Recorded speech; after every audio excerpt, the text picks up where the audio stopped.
we will make a start. Welcome to everybody. It's lovely to see you all. It always is lovely to see you anytime, but it's great just to have everybody tumbling into Martin's office like this. Very clever stuff. So we need waste no time really. We're going to move straight on to our main speaker of the day. You can probably see her up in the top left-hand corner of your screen. I'm very pleased. Not my screen. Oh, right. Oh, sorry. Not everybody. Hopefully we'll see. Really pleased to welcome Anna to speak to us this afternoon. Martin and I had the pleasure of meeting up with her a couple of years ago in St. John's while we were on holiday in Newfoundland, and just had such a lovely time and a good lunch, I seem to remember.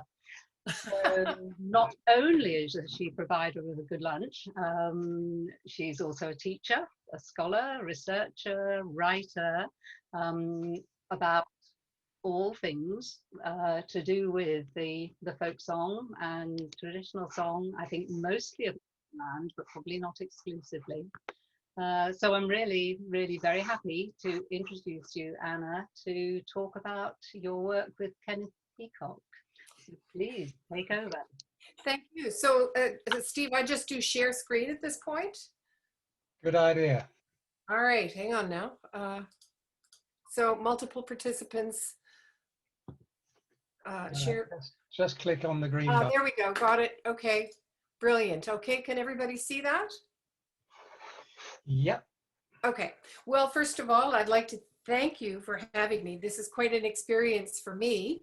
And I think it's a wonderful way for people to communicate with like interests. So today my presentation will be on Kenneth Peacock and the Forgotten Songs of the Newfoundland Outports. Forgotten is in brackets, and I'll get that to you, explain that a little later. Now, that's very, okay, got it. I just wanted to, for people that don't know, Newfoundland was actually once a British colony. And I say that up front as my very quick historical introduction. It was very much tied to the West Country transatlantic migratory cod fishery, which was carried on for over 300 years. So for those that don't know Newfoundland, we're on the very east coast of Canada. And it's quite a story. I will start off by presenting one song, a part of, so that you at least hear some of our music up front.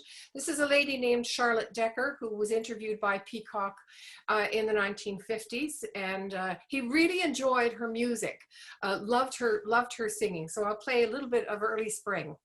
Early spring when I was young, the birds so merry I have sung. Was there ever a bird so happy as I, when my young sailor lad was nigh? I would love to play the whole thing, but due to time, I will be playing snippets. So the reason I play this particular piece is that Peacock absolutely loved her flowing voice. And she was quite a grand lady, known up and down the Great Northern Peninsula for her songs. So Peacock, how did I get interested in Peacock? In 1978, I happened to land a job in Gros Morne National Park. At that time, I had bought the 3 volumes of Songs of the Newfoundland Outports here in St. John's for a total of $30.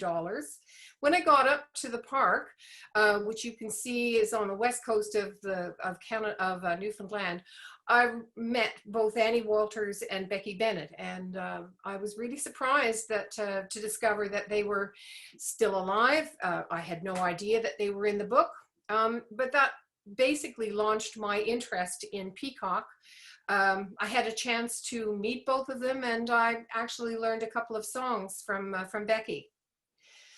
My research on Peacock then started in 1994. I was doing a PhD at Memorial University in the folklore department, and I realized that not a whole lot was known about Peacock. And searching around for a topic, I thought, well, he would be perfect, because all we knew about it was really, oh, the songs of the Newfoundland Outports. That's all people knew. Or do you know the Peacock collection? I happened to come across a letter from Julia Bishop, who you all know very well, and she had been doing research on the Moonshine Can song. And I discovered Peacock's address, called an operator in Ottawa, and they said he was still alive. At that time, there were a lot of rumors, I guess, about how Peacock treated the Newfoundland material, that he edited his collection, that he had too much of one kind of material, not enough of other kinds. So basically, I called Peacock and started conversations with him, and that involved into interviews over the phone, ironically. I only met him in person once. And that emerged as an examination of where he went, who he saw, how he collected, and what was the relationship between Songs of the Newfoundland Outports, the published collection, and then the field collection. And that in turn led me to interviews with singers and family members. And it was really also to learn about the Canadian folk revival at that particular time, which, as you'll see in the next little while, was quite significant to the work that he was doing.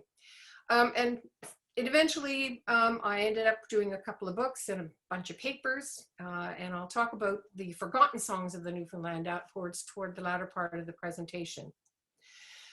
Before Peacock entered the scene, you could say that the early documentation of Newfoundland folk song breaks down into really native Newfoundlanders, local Newfoundlanders doing their own research. And chief among these was Gerald S. Doyle, who basically was producing these, was taking from the work of other collectors such as James Murphy, who I have a picture of his Old Songs of Newfoundland, which appears around the turn of the century. And what Doyle did was to basically compile songs from these earlier collectors. And John Burke is one of these that you would know. If you know anything about Newfoundland, you've probably heard the Kelligrews Soiree. You may talk of Clara Nolan's Ball or anything you choose, but it wouldn't hold a snuff box to the spree at Kelligrews. If you want your eyeballs straightened, come out next week with me, and you'll have to wear your glasses at the Kelligrews Soiree. Very popular Newfoundland song, and really it's popular because it was passed down, not just Burke who composed it, but through the Gerald S. Doyle songsters. It appears in every single one of those songsters, actually. So Doyle really was the one that stands out in 1927. And when people started researching, mainly Maud Karpeles and Elizabeth Greenleaf, for different purposes, they used Doyle as a gatekeeper. He was the person that people sent them to all the time. You have to talk with Gerald S. Doyle. So he's really the person who stands out as the quintessential collector. Although he's a compiler, he is the one that Newfoundlanders themselves viewed as having the greatest expertise on Newfoundland folk song. Elizabeth Greenleaf is quite interesting. She's an American, comes to work in the Grenfell Missions on the west coast of Newfoundland, and she goes to a place called Sally's Cove, and she's a Vassar graduate, and having heard John Lomax sing folk songs, when she got to Sally's Cove, she realized, wow, I'm hearing an actual folk song. And she started with her own musical background to make notation of songs. And that eventually turned into an actual fieldwork expedition and a publication called Ballads and Sea Songs of Newfoundland, which included not just texts, but music and notes, and a very important publication. Concurrent with Greenleaf's work, Maud Karpeles, who you all know quite well, decided to come to Newfoundland, and she was really searching for Newfoundland, for British songs in Newfoundland. She's often been criticized for her limitations in focusing only on British songs, but I've found in recent years, I'm so glad she did. And both of these women were true pioneers. And as you'll see, they were women adventurers. We don't realize how much of Newfoundland's musical traditions were documented by women first. Anyway, Karpeles published really her first effort at publishing was a portfolio of music. She eventually then, post Peacock, wanted to bring out her collection in a fuller capacity, and so she in 1970 brought out folk songs from Newfoundland as a hardcover, more scholarly edition. Gerald S. Doyle is interesting because there are a lot of exchanges that take place between Doyle and these collectors. So the Doyle canon by the 1940s was starting to take shape. Doyle was very smart. He knew that Greenleaf had acquired songs and music, and for his 1940 edition, he wanted to put out a new collection of folk songs. In turn, she had also been collecting Doyle's folk songs. So what you have is the marriage of song and text and music coming together in Greenleaf, who gets permission from Doyle to present to include his music, but also he takes her songs and includes them in the Doyle Songster, which has music for the first time. The first songster was just basically on rag sheet of paper. This particular songster is interesting because during the Second World War, Newfoundlanders, the Americans, the Canadians, and the British were all in St. John's and surrounding areas. And Doyle was giving these particular songbooks away freely. This was his advertising. You'd get an advertisement on one side and a song on the other. In Canada, this had quite an impact because in the post-World War period, World War II period, there was really an interest in Canadian folk song, Canadian music, Canadian composition. Because if you were to talk to people like Peacock or even Margaret Sargent and some of the Newfoundlanders that went to take music studies at the University of Toronto, they were being presented with British music. And people were looking for something new.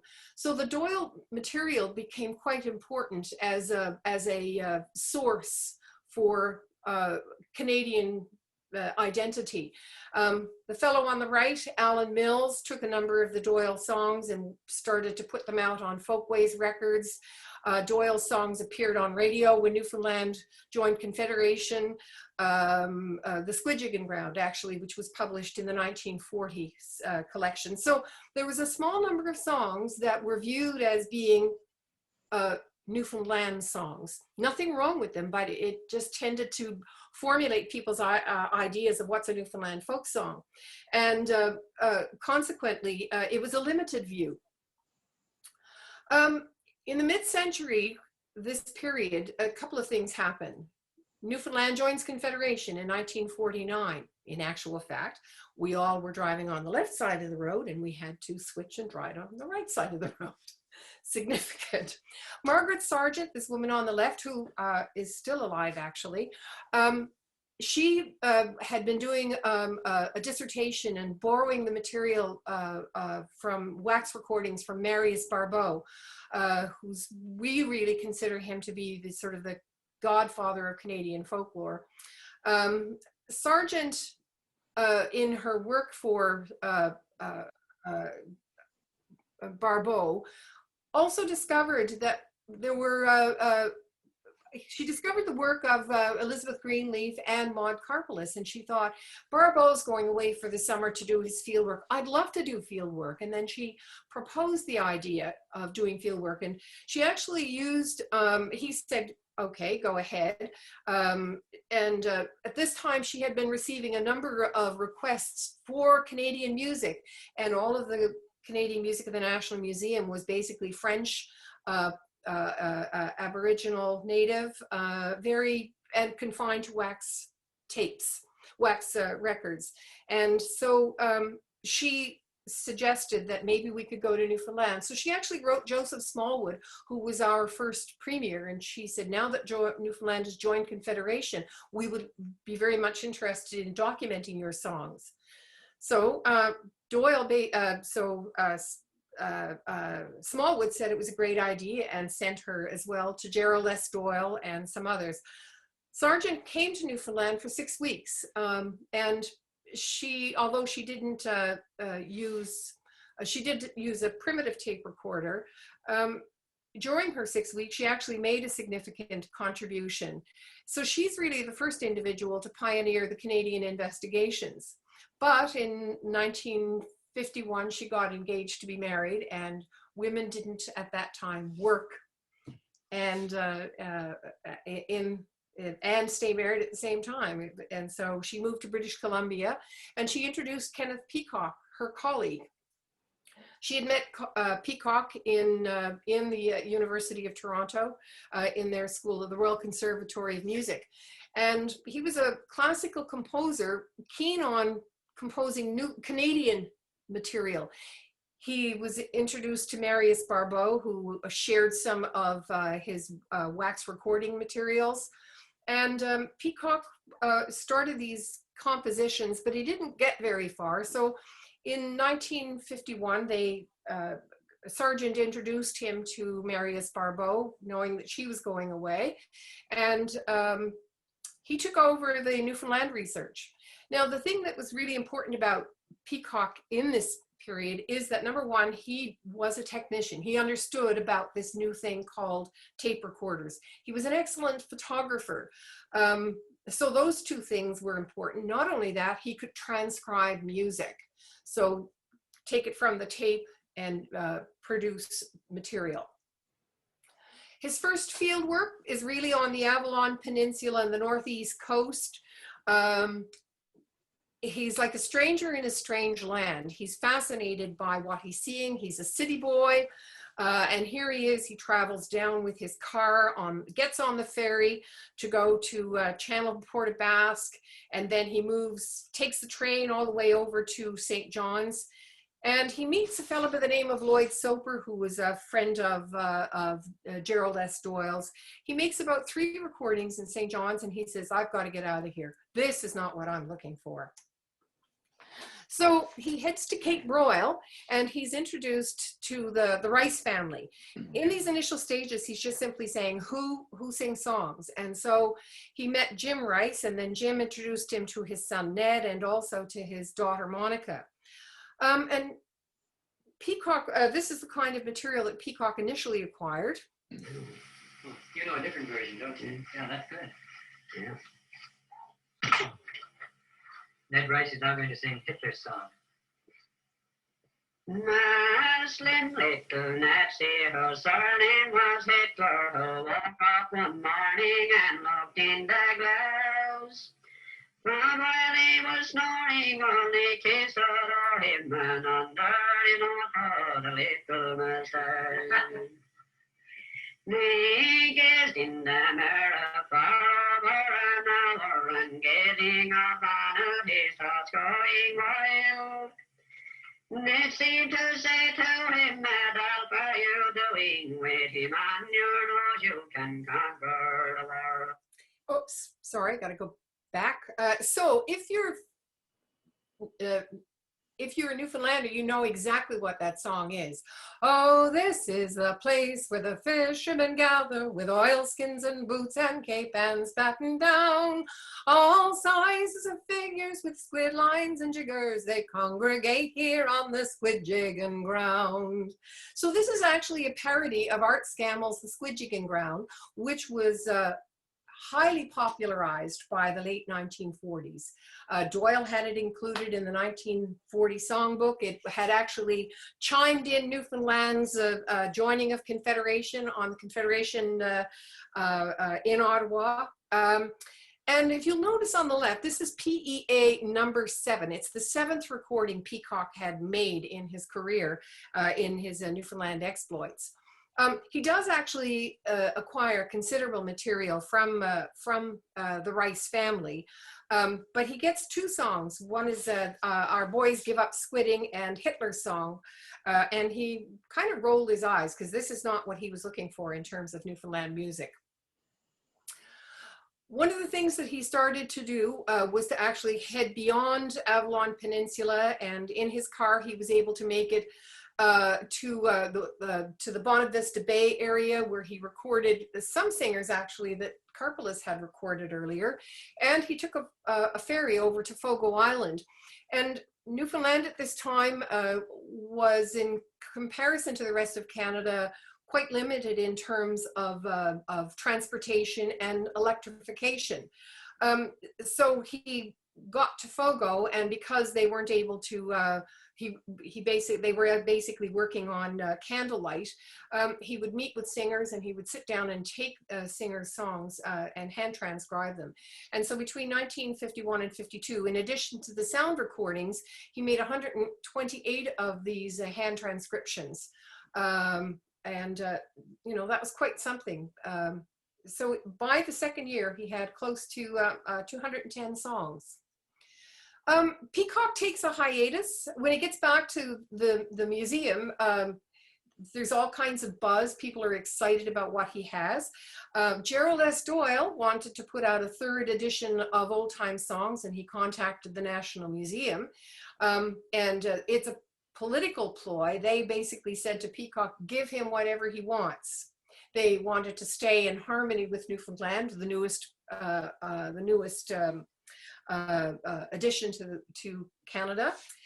So half of the 1955 songbook is actually Peacock's material that he collected in 1951 and 52. On the other side, on the academic side, Marius Barbeau was decided that there should be articles about Canada.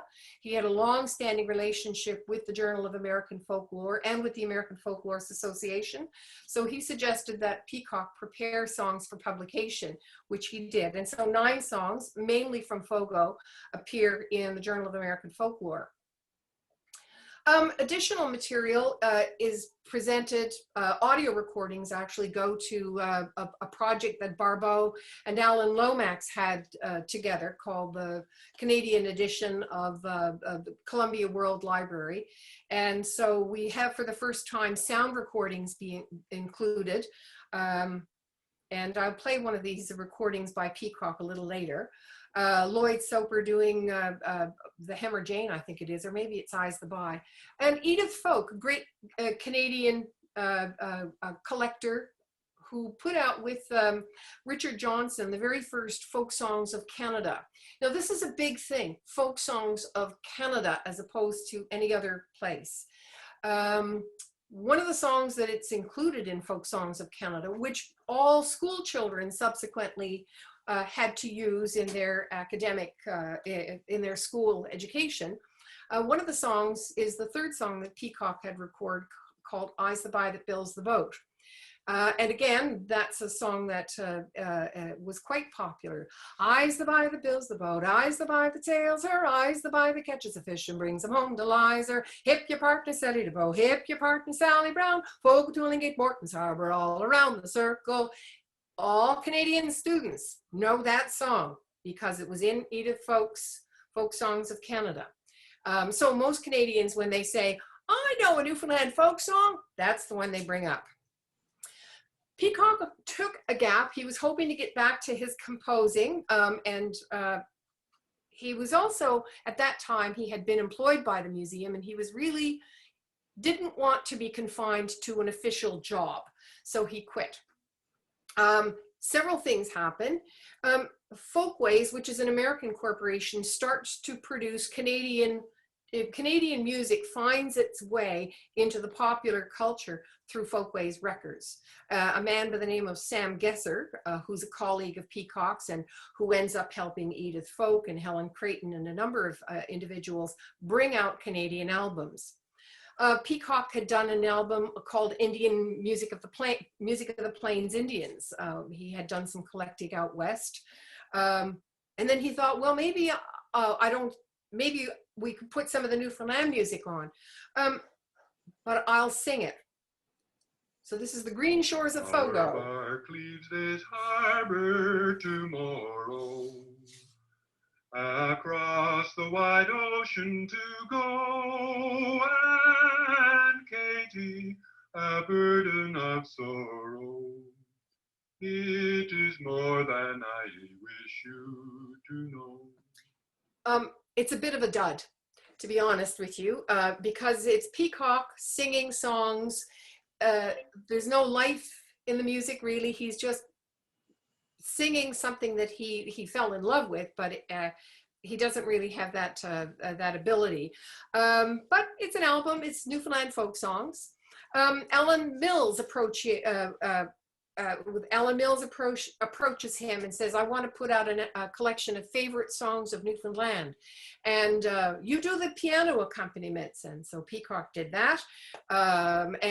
Again, this is all sort of the Doyle favorites, things like Kelligrew Soiree. And he also starts to work with Helen Creighton. Now, at this time, Creighton is in Nova Scotia collecting massive amounts of material. Her last publication of songs, I think, was 1950 with Doreen Sr.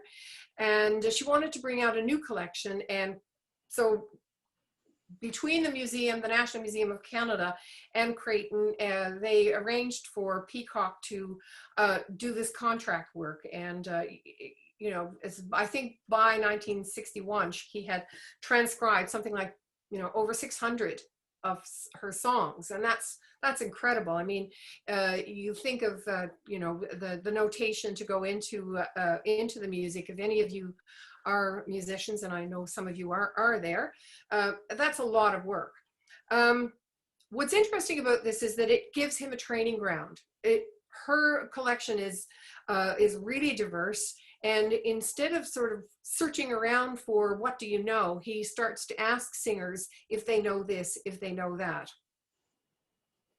In 1958, he returns to Newfoundland and he spends the next 3 years, 58, 59, 60, and then part of 61, collecting. And this time he focuses on the west coast of the province. He meets the Bennett family, who are that first summer, absolutely incredible. The Bennetts sit in a place called the St. Paul's, and I'll show you where that is in a second.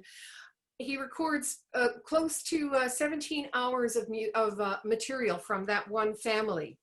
And he returns the following summer. He concentrates as well in Corduroy, the Codroy Valley, and also on the Port Peninsula, as well as down in Channel Port aux Basques.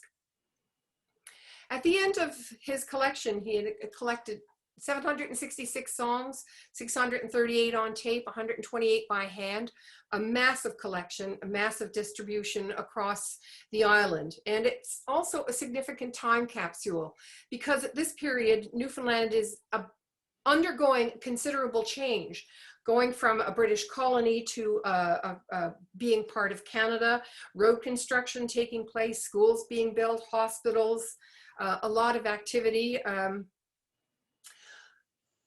He decides that there's a proposal from Marius Barbeau for him to collaborate with Maud Karpeles, because Barbeau was also interested in getting Karpeles's Newfoundland collection out. And he said, well, I could work with her, but really, you know, I've spent all this time collecting my own stuff. I'm going to put my own publication out. And so he managed to produce 3 volumes called The Songs of the Newfoundland Outports.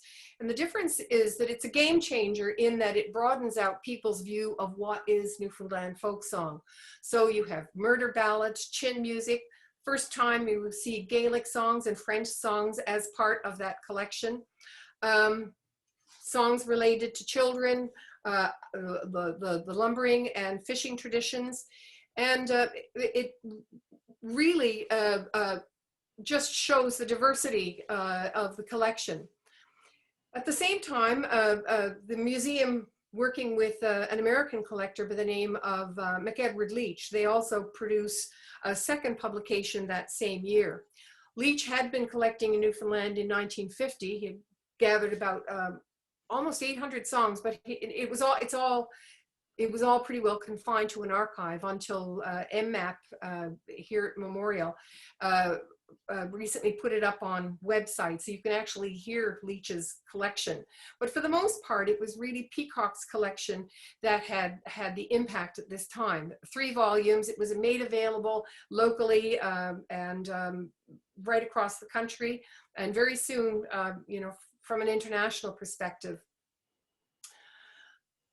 One of the things that's interesting about Peacock is that at the time there was no folklore program, so he learned by doing, just basically going out, and certainly he did have a preference for good melodies, but he collected a wide range of material.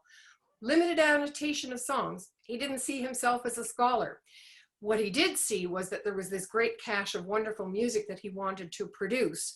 So in the publication, you'll see these funny little combinations. So here's an example of a song called Twin Lakes that he uses the melody by Arthur Nicole, and he uses the text by Becky Bennett. Arthur Nicole and Becky Bennett are separated by about 30 miles, but they knew each other's repertoires. And so he did this combination job. So here's Becky's melody.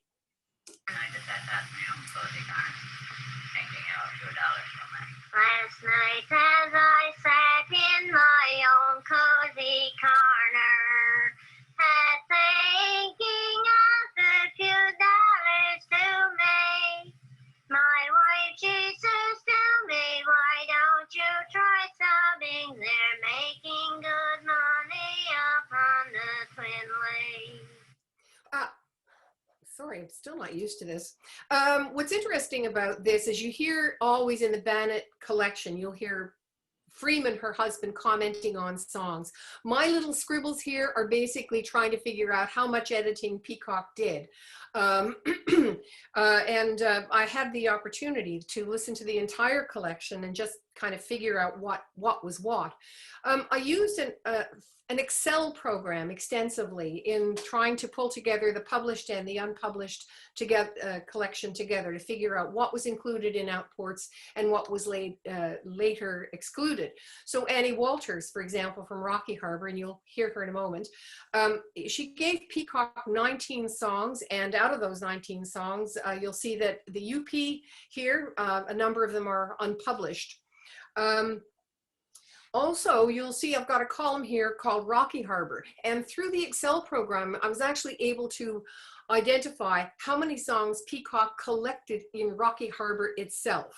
I did that for every single community, and it's really quite revealing. So you have an individual's repertoire and you have a community repertoire. For me, it's a very different way of looking at the way people sing and who is interacting with you, with whom, and you can then go back and also see where that person learned their songs, and what kind of material is in a locale. I basically took the unpublished material and included the best of that in this collection, which was published in 2016, called The Forgotten Songs of the Newfoundland Outports, and it was a collaboration between myself and the Canadian Museum of History. What did he leave out? Well, he left out country and Western music, didn't like that. He left out music hall material, stuff he didn't really consider to be a folk song. Irish material, stuff that was too exaggerated. There's a song called The Hemmer Jane, which I won't play for you, but it's an affectation of a Newfoundland accent, and that just wouldn't fly for him. He also didn't include, for the most part, stuff that had already appeared in the 1955 publication, that material he had given to Doyle. It's interesting because a lot of these songs, I actually had to turn to Steve Roud and say, Steve, can I have a number, please? And these were songs that didn't appear in Outports. They had been excluded. And so, you know, thankfully, today we're able to account for them. And I'll give you examples. I'm going to focus on the Gros Morne song tradition. And to me, this is an amazing area. It's beautiful, simply incredible. What's even more incredible is that people in this area that he spent time with, he amassed a massive collection of songs from just 4 communities: Rocky Harbor, St. Paul's, Belburn's, and Parsons Pond. And in St. Paul's, which is kind of smack in the middle, 140 songs. That's all from one family, from the Bennett family. Bellburns from Clara Stevens, and 25 of the songs come from Clara, and then there's 2 more from her daughter and her son. So what's interesting about this part of the coastline is that people years ago used to travel back and forth. They could not travel by road because there wasn't a road. So they would basically hop in, they would walk the coastline, or they would go by boat. The song tradition in this area is interesting because you can, if you view it as layers, it's not English or Irish. It's really a layer of material that starts really with the West Country of England, and then material added on through time, and through people's access to various materials or through occupation. So the first thing that fascinates me is that you have, back to this migratory fishery, you actually have a man named Joseph Bird who picks up his workers down in Dartmouth Pool area, drops them off on the south coast, up on the Bay of Islands and the Bond Bay area, up over the Labrador, and back forth to the West Country. And this starts in 1800. And so many of the names, 1800 is when he had a mercantile outpost on the south coast, left it to Newman and Company, and then moved up to Bombay. And so many of the people that are in the Bombay area, they actually trace their ancestry back to the West Country of England. Their names are on the journals, the letters that were available through the Bird papers. So that's one really important layer. So here is Arthur Nicole from his family was from the Jersey Isles. And this is a song, there's only 2 examples, 2 Canadian examples. The second example is from Becky Bennett, Down the Road. Our captain cries all ends and away tomorrow, leaving those girls behind in grief and sorrow. Dry up your briny tears and leave off weeping. How happy will us be at our next meeting. I find in the Newfoundland Connections, I find a lot of orphans. These are songs that end up in Newfoundland and nowhere else, or they end up in a particular region of Newfoundland and nowhere else. And this is a good example of that. The second song by Everett Bennett, when I was listening to the field tapes, I stopped and started to laugh when I heard this, because I thought, this is not a folk song, but I changed my mind. This is a music hall song. I'm waiting already. Oh, my Nan, she was at last my buys of 15 stone 4 weight. And her face, it was a face my buys like a good-sized dinner plate. My Nan, she keep the good stuff shop as your eyes to go to see. Lollipops and tom-tom drops, but no one's as sweet as she. Oh, it's goodbye, John, but don't stop long. Soon come back to your chickabiddy for my heartbeat, so that the winds do blow that takes away my sailor. Oh, I had a dream last night, my boys, the Nance appeared to me. She looked just like the mermaid boys that floats upon the sea. She wagged her tail at me, my boys, and then she shook her head. She seemed to speak in fishy tone, and this is what she said.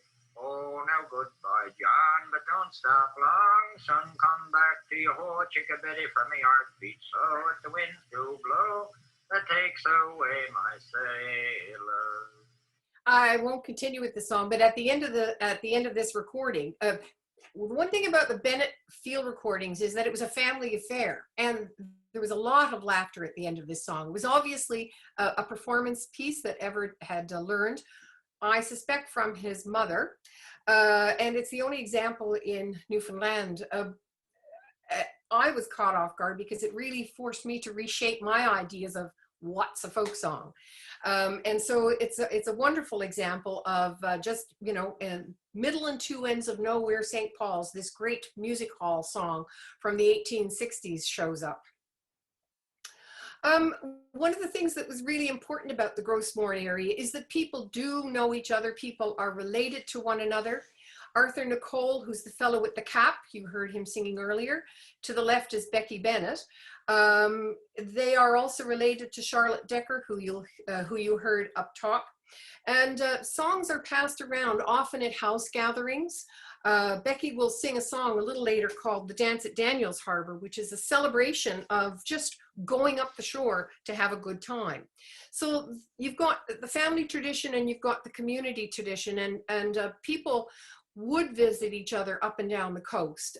And it was, in actual fact, for house parties, they would clean out the entire house, the kitchen. They would remove furniture, and people could have a good old dance in the kitchen. So here is Dance at Daniels Harbor. It's a local composition. It wasn't published by Peacock because I think he thought it was too esoteric. As you know, from local songs can be made up about anything, a loss of life, a shipwreck. There's a couple of songs that Peacock collected about road and bridge construction or lack thereof, or even something like a happy adventure. We weighed up our anchors and struck up a tune, bound to Daniels Harbor on the 7th of June.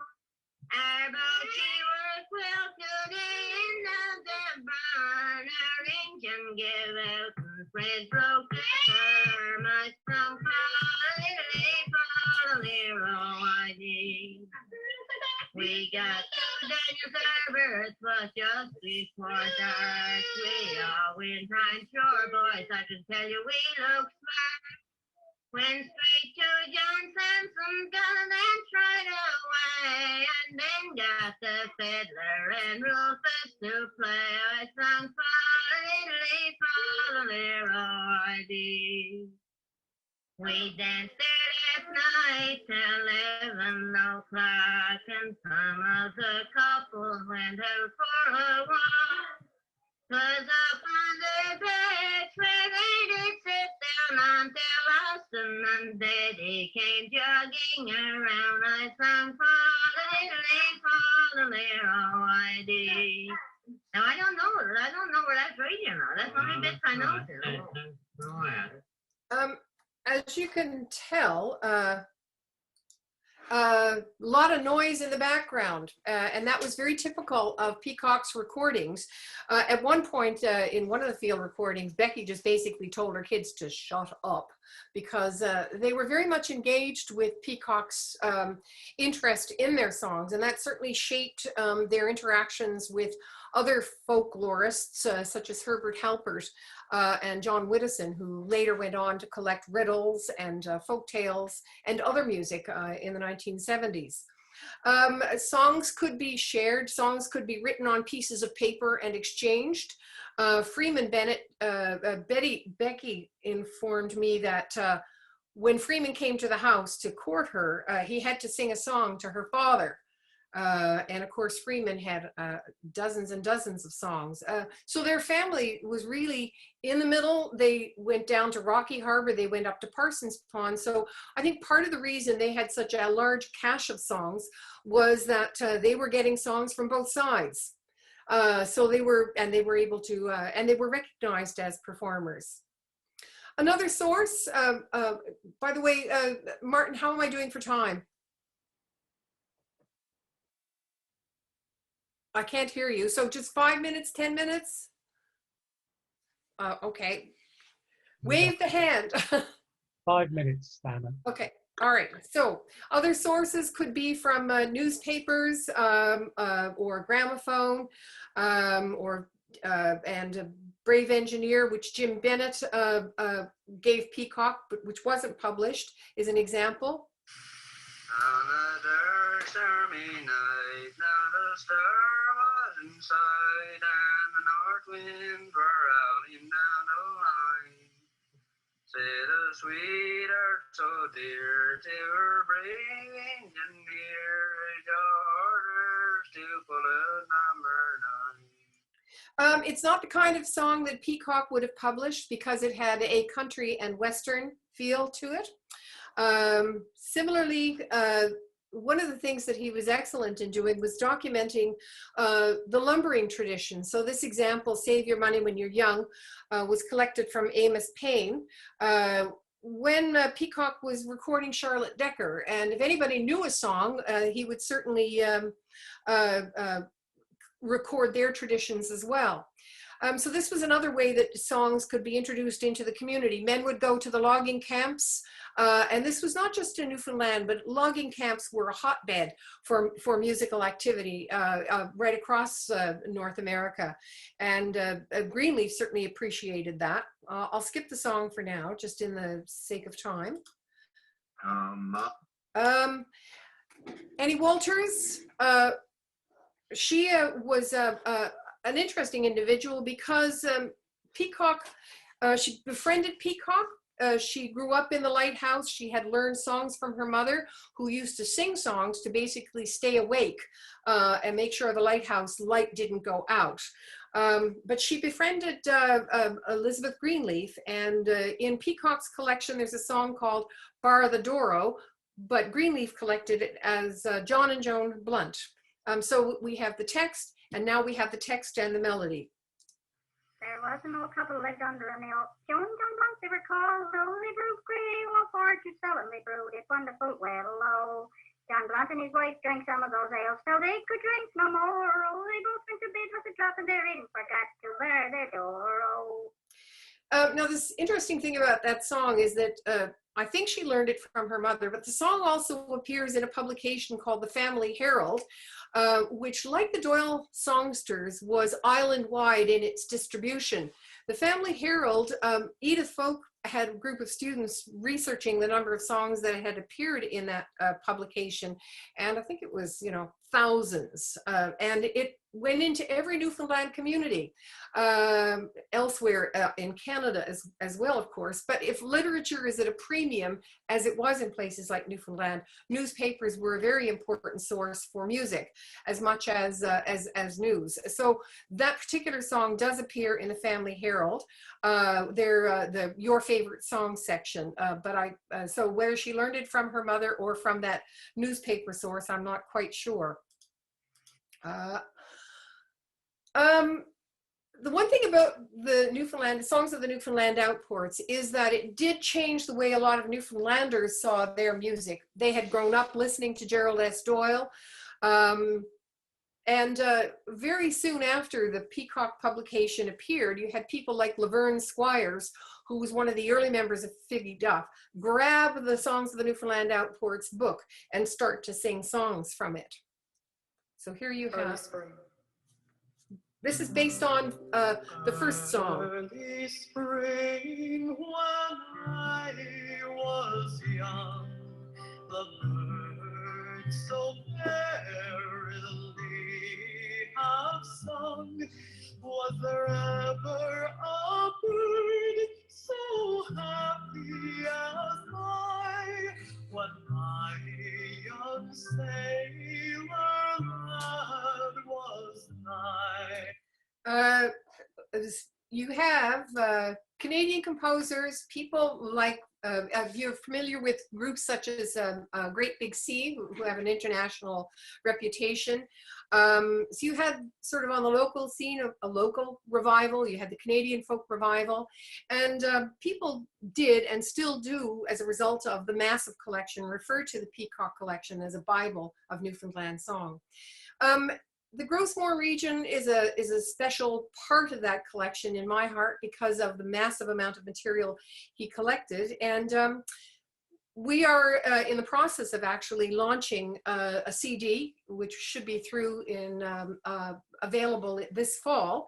And it includes a number of the materials that Peacock collected, but also materials collected by Herbert Halpert and John Widdowson, and for the first time we're having new renditions of material that was collected by Greenleaf. So you actually have this overlay. The song is called Doughboys in Molasses, and it's a jig song, and I do want to play it for you because this song this kind of material was available, and it's not the material that Peacock would have acquired, but it's a nice one to close with, and to give you a sense of the vibrancy of music in this region.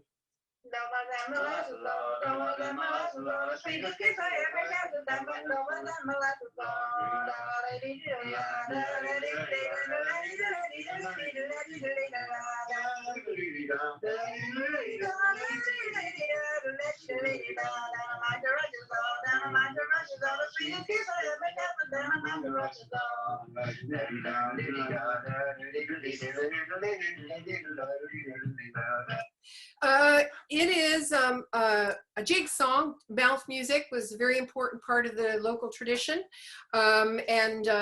or tapping your feet when you didn't have a fiddler, so it's a good example to kind of close with. Okay, I just want to finish by saying that after Peacock went on to, after he finished the Newfoundland collection, he continued his work with the National Museum of Canada, eventually acquiring 3,300 recordings of Canadian music. He was really driven by the sounds of the music that he heard. As a result, he was able to bring out substantial material, not just the Newfoundland collection, but a number of publications, songs of the Doukhobors, 20 ethnic songs from Western Canada.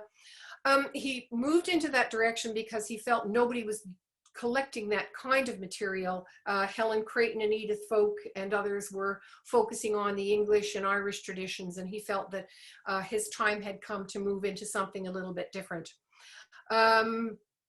He was later made a member of the Order of Canada, and then in 1998 he was awarded the Marius Barbeau Medal by the Folklore Studies Association of Canada. I think Songs of the Newfoundland Outports was and still is probably his most major and best work. And okay, thank you.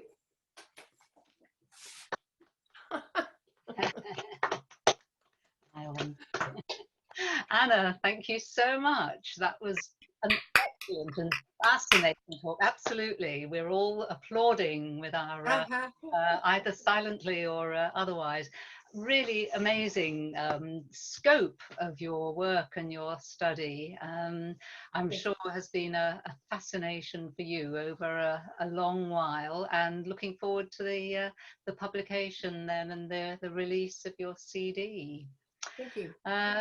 We have time for questions. If people would like to indicate, you're able to do that through the participants box, I think, that you'll find at the bottom of your screen. And so if you would like to ask Anna a question, we will see that you have raised your hand. I will then call on you, and then that's the point at which to unmute yourself. And I'm pretty sure there are going to be quite a few questions, so if you could keep them brief and to the point, that would be wonderful, and then we can hear a little more detail from Anna. So first on the list is Derek Schofield, if you'd like to unmute yourself. Hello, Anna. Thank you very much for that presentation. Nice to see you again. I think we met at Cecil Sharp House. We did indeed, yes. Yes. I was just interested, you said that Kenneth Peacock was a composer. Did he use any of the folk songs for his compositions? Yes, he did. Not a whole lot. He did an essay of Newfoundland themes, which was actually incorporated into the 1961 conference held by the International Folk Music Council, held in Quebec City. And it was a special composition that it was about a 12-minute long orchestral piece. Okay, and that was about it? Or did you... There were, I'm just trying to sort of, he would use you know, the bridal suite, I think, seemed, no, that was before, very little. actually. I think his emphasis was really on getting material out. The 1961 composition was really because of Newfoundland's Canada wanting to present itself to the international community. This was like the first time the conference had ever been held outside of the British Isles. I think the British Isles anyway. So this was something that Marius Barbeau had asked him to do. So yeah. It's slightly unusual, I think, you know, given, you know, Vaughan Williams, Butterworth and composers Moyron and so on who combined composition with their field collecting and used the field collecting, you know, in not exclusively, but did use it in their compositions. But anyway, thank you very much. Yep. Thank you, Derek. Next on the list is Margaret Peters, or it might even be Brian. If you would like to, yes, it's Brian. Yeah, it's Brian. Brian had trouble with his computer, so he borrowed Margaret's. My question, and I'm well aware, but I thoroughly enjoyed that talk, by the way, but I'm well aware that Anna was spreading a net a lot wider than just British folk songs that had ended up there, but nonetheless, that is what I am going to ask about. I was very interested in that migration from the area around the south or southwest of England that occurred around about 1800, was it? For Joseph Bird, it was 1800, but but Bird had actually been on the south coast prior to 1800. I mean, the migratory fishery in Newfoundland started in the late 1500s. And so you have pockets of both English and Irish music in locations where merchants were setting up their outposts. So, you know, and Bird went to the south coast because nobody else was there, and then moved up to the Gros Morne area. Okay, the point of my question is that there were two songs that you played there. One was a version of Our Captain Called All Hands, and another was a version of John Blunt, both of which sounded remarkably like songs with, and the melodies particularly, ones that were collected in England around about 1900. Mm-hmm. We don't know much about the way folk songs in England sounded around 1800. So my question is, are we able to infer anything from the fact that those tunes may have travelled over there in 1800 and stayed relatively stable? Can we make that conclusion or not? You know, it's kind of like looking at a garden and how many people have been involved with the garden over the years. I would be tempted. I would say on the south coast you'd have a better chance. Simply because the south coast of Newfoundland, people tended to settle there, and it was a little bit more removed. You find a substantial amount of English material. I've been looking at songs and looking at broadsides with snippet, you know, making that comparison. How close you can ever get to a one-to-one match, I don't know. It's tricky, but I think the fact that you can look at these layers and say these are influences, and perhaps what has to happen is a collaboration from my side, from this side of the Atlantic to your side of the Atlantic. And you can do it perhaps with, I don't have the musical training myself. You can do it with music, you can do it with the broadside material, taking Cecil Sharp's, one of the things I did with the South Coast was to look at the prominence of West Country material in the south coast of Newfoundland. And basically all the communities that had that people from the south coast of Newfoundland had come from, like Shepton Mallet and so forth, and then say, well, you know, that's where you've got to start looking if you want to start understanding how the music has been transferred. I don't know if that's of any help. Yeah, I think it is. I mean, I want to believe that they were singing those English songs to those tunes in 1800. I spent a lot of time looking at Cecil Sharp's Appalachian songs, a lot of which I think it's fair to assume went over from this country to North America quite a bit earlier, you know, around about the 1700, 1750. But most of those do not have tunes that sound the way they were sung in England. So I'm going to let somebody else have a chance now. Anyway. Yeah, I mean, it's a tricky thing. It needs teasing out. Thank you, Brian. Right, we have, I think it's 6 questions in line, and we probably ought to draw a line under those 6. Keep questions brief and comments brief, please. Vic Smith, would you like to unmute yourself? Yes, thank you much. Can I thank you for that talk? I really did enjoy it.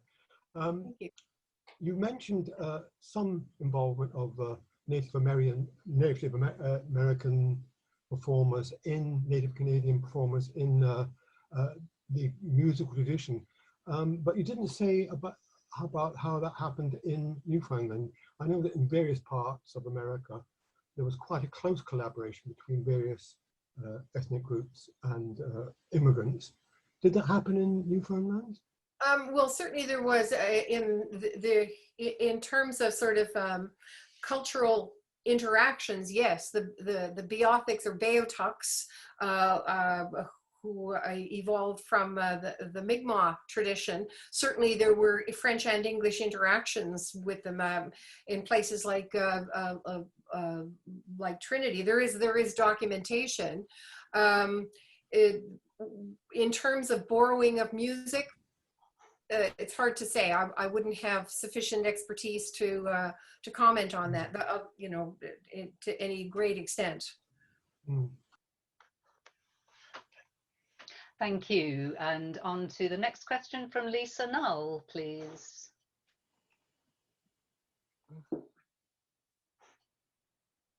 Hello, Lisa. Are you with us? I was fortunate enough in the early 80s to travel as a singer with Kenny Goldstein, who collected a lot in Newfoundland too, as you know. Yes. And I don't think he collected particularly in the same places that you did, or at least during the summer that I was with him. We collected, I'd say, no more than 5 or 6 hours drive from St. John's in extremely isolated fishing ports. I think Margaret Bennett preceded me as the singer who traveled with Kenny, so she might know better where his stomping grounds were. But in any case, Kenny used to be a great believer in induced contexts, which means simulating a party or a local occurrence. And so I had a lot of time to just sit and talk and listen to the people that he collected from and sing a song as required. And those people, the way they described their communities, were extremely isolated communities until the roads came, but isolated again when the packet boats stopped that brought and delivered their fish and brought supplies back and forth. And indeed, a lot of the people I knew, particularly the women, had never left their communities. And some of the young men had never left their villages. And they were, and what Kenny was interested in at the time I was working with him was the songs specific to a community, and he found some of the communities that he was collecting in had very different repertoires than some of the other communities. I would say the communities that we connected in, a lot of them had a strong Irish base. I don't know much, but is that sort of a, so what I guess I'm asking is, the model of social history, let's say, that I got out of Newfoundland was one of extremely isolated little communities connected by packet boats that had disappeared. Well, they may be, I think you have to use the word isolated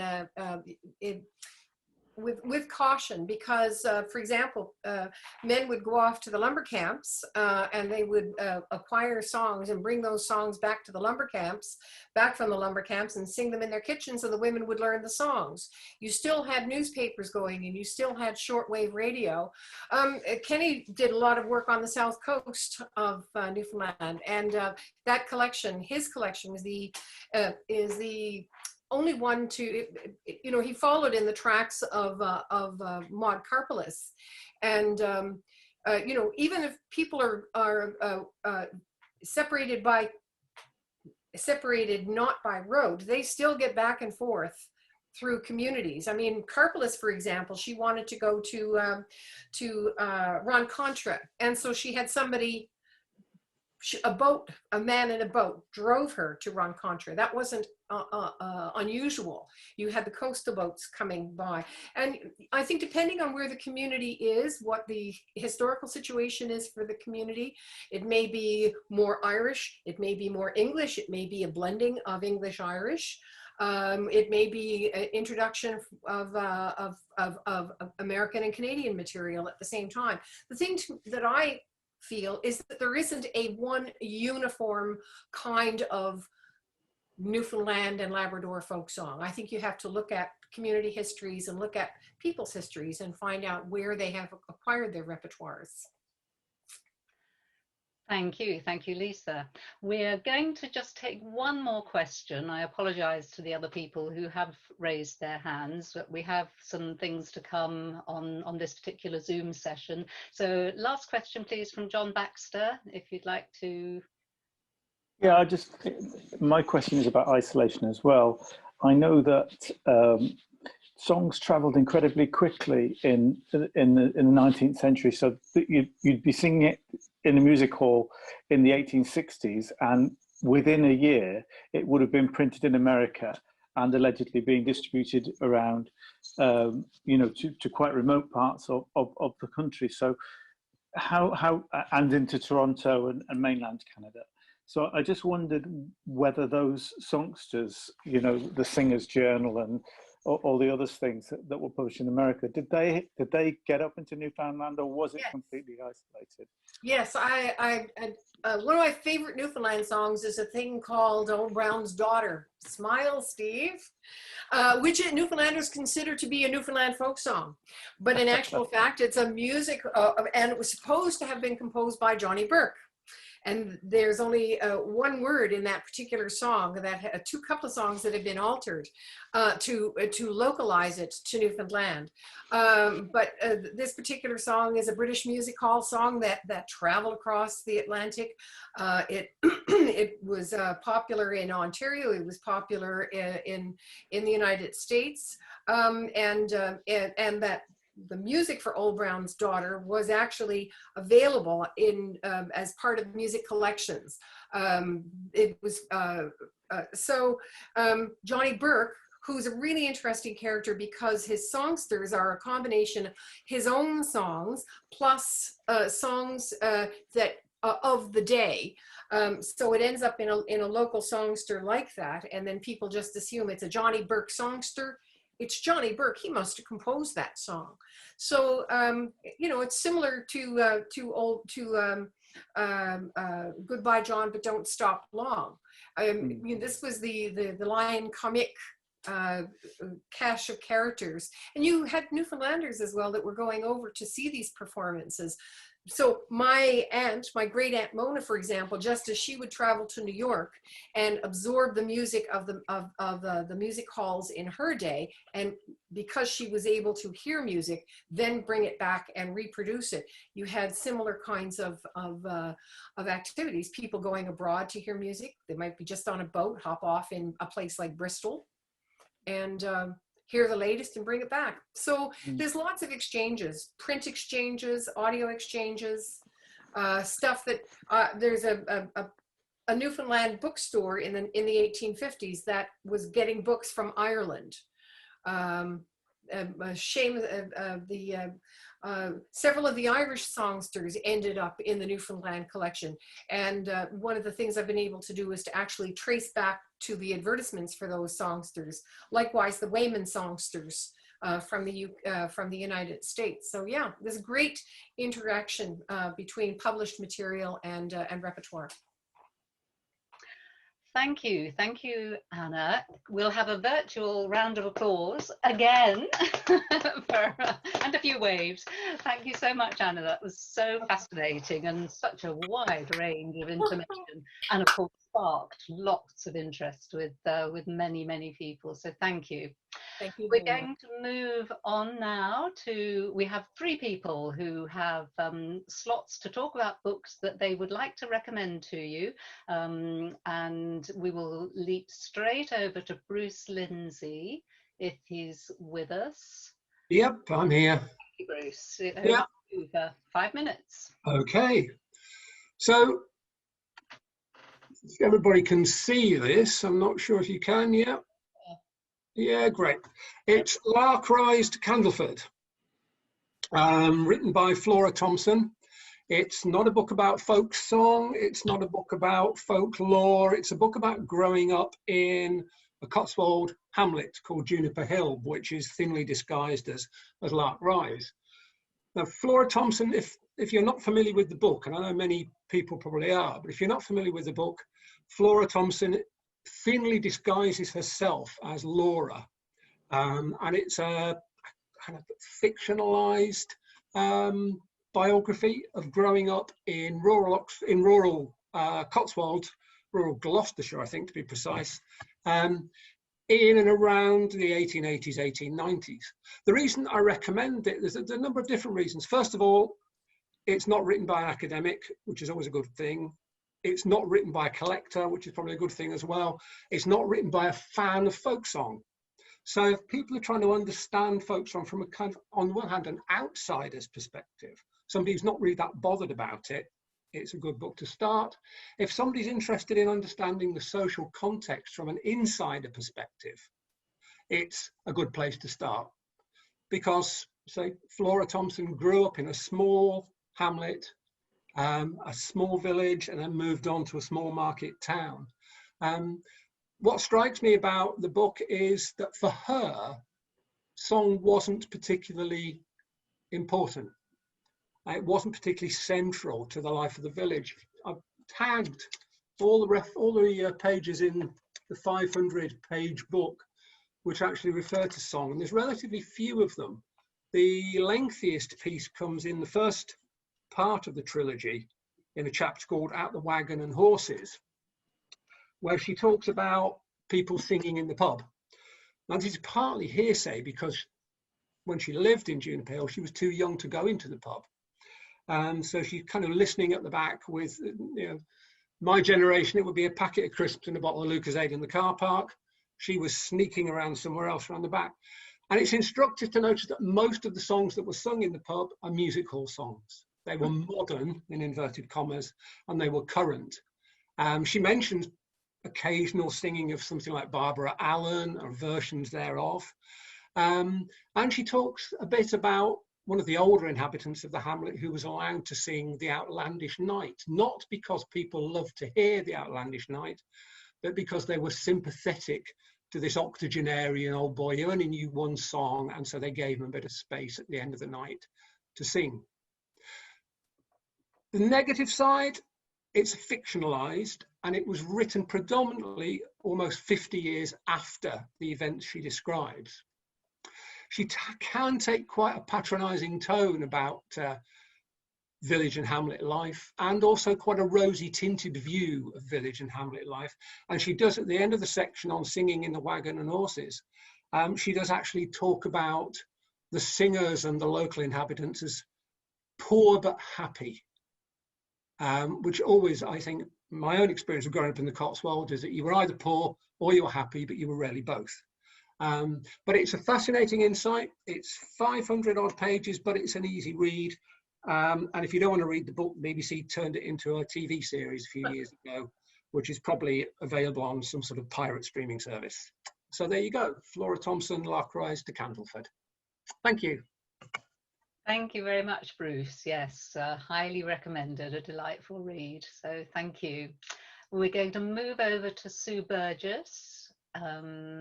Just while Sue's getting herself unmuted, we may even have time for a few questions to presenters at the end. Sue, are you with us? I'm here, yes. Oh, excellent, wonderful. Off you go. Okay. Well, the book I'd like to recommend to members of the forum, and especially to other singers, is called Southern Songster. I'm going to hold this up. Is that in view? Published just a couple of months ago. It contains the words and music of over 100 previously unpublished English songs from the manuscripts of Robert and Henry Hammond, together with George Gardner, who between them, in the 3 years from 1905, collected over 2,000 songs in Hampshire and Dorset, 2,500, I think. Now, many here will know that Frank Purslow in the 1960s and 70s used much of this material to produce that well-known and well-thumbed collection of books, Marrowbones, Wanton Seed, Foggy Dew, Constant Lovers, and many of us have got those. That collection turned out to be highly influential on many lovers and performers of traditional song, and in recent years was much improved and reprinted by Francis Bootle publishers. But there were more songs. They're now available in Southern Songster, over 100 songs and ballads from that Hammond and Gardner collection, which for various reasons Frank didn't put into his first set of 4 books. Some are interesting versions of songs which he did put in, but some have unique texts and tunes. These additional songs have been selected by a chap called Nick Dow, a traditional singer who's done a lot of collecting work himself in southern counties. And he agrees with Frank's mission, which was to provide books of songs to actually sing and not just for academic study. Those of us singers who don't read music, Nick is able to supply sound files in MP3 form so that we can learn the tunes without having to get a friend up the road to play them to us. That's my secret out. For those who can read, the musical notation's been done by the rather proficient Cohen Braithwaite Kilcoyne and looks very clear even to me. And if you're a singer who's interested in the backgrounds of those early source singers, their lives and repertoires and so on, you'll be delighted with the song notes, which have been provided by the very knowledgeable Steve Gardam, who I think is in this meeting. A bonus in Southern Songster is the inclusion of 10 shanties collected by Gardner in Hampshire and chosen for the book by singer Tim Radford, a Hampshire man himself, but who lives in the USA. So all in all, I think this book is a wonderful new source of material for singers. And as soon as it arrived from Nick, I spent hours trawling through it, looking for ideas. I think it even went to bed with me one night. My copy has at least a dozen or so pages with the corners turned down, as I thought, that looks an interesting version, or, well, I haven't seen that before. I wonder how it goes. So I think I'd better get on and really think about some of them before any of you ask me how many I've actually learnt. I recommend, where's it gone? Southern Songster. Martin will no doubt send round after the meeting the exact details of how to get it, but the publisher is Francis Bootle. The price is £15, but apparently they're a bit low on stock at the publishers, so it's available more quickly if you contact Nick Dow directly, so we'll send his email around at the end. And if you want the audio files, then you've got to contact Nick anyway. They are completely free, so it's a terrific deal. I think that's all I've got to say. Southern Songster. That was wonderful, Sue. Thank you very much. A warm recommendation. Thank you. Great. We will move on to Keith Gregson, who should be waiting in the wings. Yes, I've unmuted. Thank you, Keith. Have you got me there? We certainly have. Oh, great. Here. Now, I've got to say this is a bit of a cheat because I'm not going to recommend one book, but any from a selection of the Wessex novels of Thomas Hardy. And most of you out there know Hardy, but just basically, in case you don't, if you're from far off, his dates are 1848, 1928, and these novels were based around this, about his mythical Wessex in the south of England. In fact, Dorset, which you've had a little map of already today, the ones you mostly know are Far from the Madding Crowd, Test of the D'Urbervilles, Mayor of Casterbridge, Under the Greenwood Tree. But during the lockdown, I actually read 12 of his novels, and there's some of them, in my opinion, are slightly better and even more interesting. And what really fascinates me is the contextuality of music, song, and dance, which appears in Hardy. Hardy's background, with his family being musicians, church musicians, dance musicians as well, makes him, in my opinion, quite a reliable source, although I do take in what Bruce was saying before about there are some bits and bobs that you've got to be a bit wary of. And I say this because when I was doing my researches in the 80s, I looked at Robert Anderson at Cumberland Park and Ned Corbin, And people since have quite rightly said had some doubts about whether they were part of the community or they were outside. As I always get the feeling that Hardy was inside the community still and still loved people who lived there. So what I'm going to do is I'm going to read some extracts from here, the ones which struck me. In The Return of the Native, there's an old character called Grandfer Cantle, and he's already been featured singing Queen Eleanor actually at 5th of November bonfire, which has been mentioned in the chat. Later on, there's a wedding, and Grandfather Cantle says, "Oh, I'll go to it tonight and I'll sing a wedding song, eh? Just like me to do so, you know." And they'd see it as such. My Down in Cupid's Gardens was well liked in 1804. Still, I got others as good and even better. What do you say to my "She called to her love from the lattice above, oh, coming from the foggy, foggy dew"? And he later mentions the barley mow as well. In the very first page of Under the Greenwood Tree, on a cold and starry Christmas Eve and in living memory, a man was passing up a lane near Mellstock Cross, and he was singing in a lively voice, "With the rose and the lily and the daffodilly, the lads and the lasses a sheep shearing go." Suddenly, "Is that thee, young Dick Dewey?" came from the darkness.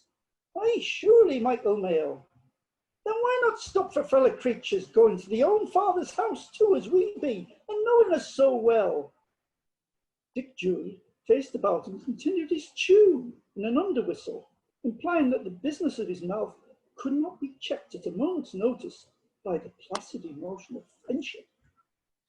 And then a lesser-known book, The Trumpet Major, which I'm in the middle of and really enjoyed. This one's based in the early 19th century when troops have been sent down into Dorset or Wessex to stop Napoleon as he invades. And they're invited to a house party, and they've all had a little sing-song. Anne and her mother were just thinking of retiring to their own dwelling when Sergeant Stanner of the Foot, who was recruiting at Budmouth, began a satirical song. "When lawyers strive to heal a breach and parsons practice what they preach, that little bony heel pounce down and marches men on London town. Rollicum roarum, tololorum, rollicum roarum, tolole. When justices hold equal scales, and rogues are only found in jails, the little bony heel come down and marches men on London town." And he sings 13 verses. But just as he's finishing, there's a sound from outside the window. "Rollicum roarum, tololorum, rollicum roarum, tolole." And a large man appears.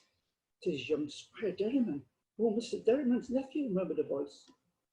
Without waiting to address anybody, or apparently seeing who were gathered there, this huge man waved his cap over his head and went on in tones that shook the window panes.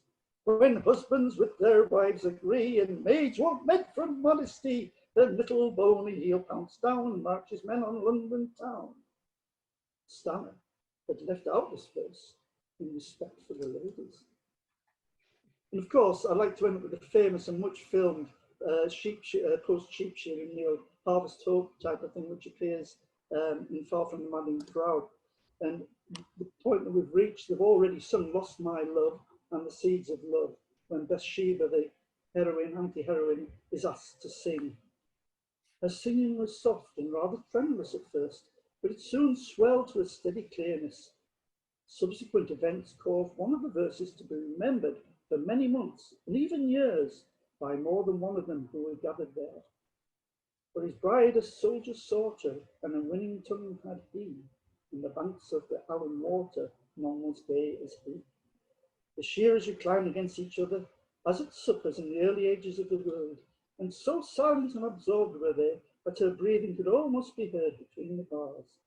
And at the end of the ballad, when the last tone loitered on to an inexpressible close, there arose that buzz of pleasure which is the attack of applause. And of course, the story is all built around her relationship with Sergeant Joy, which leads to those things at the end there. I would say that music and dance is even greater in contextuality in the book. There's almost whole chapters dedicated in some of them to dances and specific dances and tunes. So I hope you enjoy Hardy as much as I do if you do get round to reading. Thank you. Thank you very much. Thank you. That's Rude about, somebody's been very rude about my Dorset accent. Oh. I've got a Dorset daughter-in-law and I got it wrong. Thank you. Okay, right. With your indulgence, I'm going to ask Martin to do his book recommendation. He's been bumped off the flights so far, so I'm going to allow him to stay on, and so Martin will do his book recommendation, and then we will wind up. So off you go. Okay, off you go, Martin. Okay, the book that I want to talk about is Alfred Williams' Folk Songs of the Upper Thames. Now, this was one of the first books I bought when I got interested in traditional song, and this is the remaindered copy of the SRP reprint that cost me £1. But I've now got the real thing as well. I've always liked the collection, and it didn't matter to me that there were no tunes because I didn't read music. When we moved to Cirencester a few years ago, I found myself in the area that he defined as his Upper Thames, and I've been rediscovering him. The collection contains many songs that are familiar, though they've often have interesting differences, but several are unique to Williams's collection. I've often pulled the book off the shelf to enjoy the songs for their words and for the language used, which has its own subtle character. And every so often I make a new discovery. Let me read you the first paragraph of Williams's introduction to Folk Songs of the Upper Thames, where he sets out his stall and differentiates himself from other folk song collectors. Let it at once be understood that my intention never was merely to gather folk songs for the purpose of adding to the more or less undigested mass of materials in the collections already existing. That's not my business. What I wanted to do was, as nearly as I could, to complete the work I have undertaken in my prose volumes and leave a permanent record of the language and activities of the district in which I find myself. So, from the opening paragraph, he makes it clear that his plan is different to those of other collectors, and yet most of his critics have judged him against their values rather than his. Now, Williams had a hard life. He was born the son of a Welsh carpenter who deserted his family when Williams was 3. He had little formal education, having left school at 11 to work on a farm. At the age of 15, he went to work at the Great Western Railway Works in Swindon, where he became a skilled operator of the big steam drop hammers that forged parts for railway carriages. All this time, he was educating himself, reading English literature, and teaching himself to read Latin and Greek so as to study the classics. He wrote poetry, and later about the people and the area he lived in, with books such as A Wiltshire Village and Round About the Upper Thames. And his work on folk song was an extension of this, and he collected songs around the area between 1914 and 16 when he joined the army. He did this mostly in the evenings and weekends, and over that period cycled, he said, more than 13,000 miles. Weekly instalments of his books were published in the Wilts and Gloucestershire Standard from October 1915 until September 1916, and a selection of those were published as this book in 1923. He was criticised, notably by Frank Kidson, because his plan meant that it included a wider range of songs than met the then accepted definition of a folk song. Many of the pieces that he heard were written for the parlour or the music hall in the mid-19th century.